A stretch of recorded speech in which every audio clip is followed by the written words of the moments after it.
ગુજરાતના રાજકીયમાં ફરી એકવાર ચર્ચાનો માહોલ જામ્યો છે, કારણ કે તાજેતરમાં સાંસદ બનેલા કોંગ્રેસના નેતા ગેનીબેન ઠાકોરે જાહેરમાં ભાજપના એક કાર્યકરને કોંગ્રેસ સાથે ફરી જોડાવા અને ઘર વાપસી કરવા આમંત્રણ પાઠવ્યું. લાખાણી પંચાયતના પૂર્વ પ્રમુખ મહેશ દવે અને પૂર્વ કોંગ્રેસના કાર્યકરોને ઘર વાપસી કરવા માટે ગેનીબેને જાહેરમાં આમંત્રણ પાઠવ્યું. આ અંગે મહેશ દવેની પ્રતિક્રિયા પણ સામે આવી છે. તમને એ પણ જણાવી દઈએ કે બનાસકાંઠા જિલ્લાના લાખાણી તાલુકાના લાલપર ગામે એક સન્માન સમારોહનું કાર્યક્રમનું આયોજન કરવામાં આવ્યું હતું.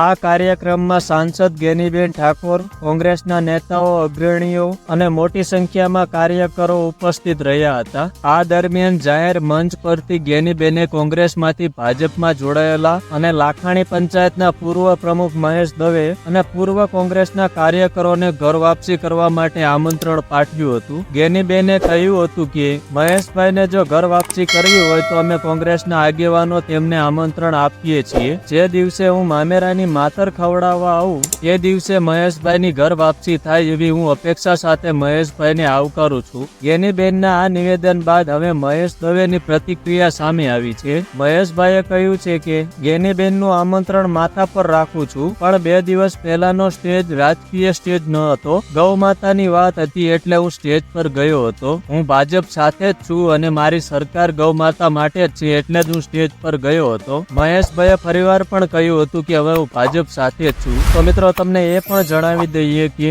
વર્ષ 2023માં મહેશ દવે કોંગ્રેસ છોડીને ભાજપમાં જોડાયા હતા. આ પહેલા વર્ષ 2017માં મહેશ દવે ભાજપ છોડીને કોંગ્રેસમાં જોડાયા હતા. વાવ વિધાનસભાની ચૂંટણી પહેલા વિધાનસભા બેઠકને વધુ મજબૂત કરવા માટે ઘર વાપસીનું આમંત્રણ મહત્વનું બની શકે છે એવી ચર્ચાઓ શરૂ થઈ છે. તો મિત્રો, આના વિશે તમારે શું કહેવું? કમેન્ટ જરૂર કરજો. વિડીયો પસંદ આવ્યો તો વિડીયોને લાઇક, શેર અને સબસ્ક્રાઇબ કરજો અને આવા જ વિડીયો જોવા માટે અમારી સાથે જોડાયા રહો. ફરી મળીશું બીજા વિડીયોમાં.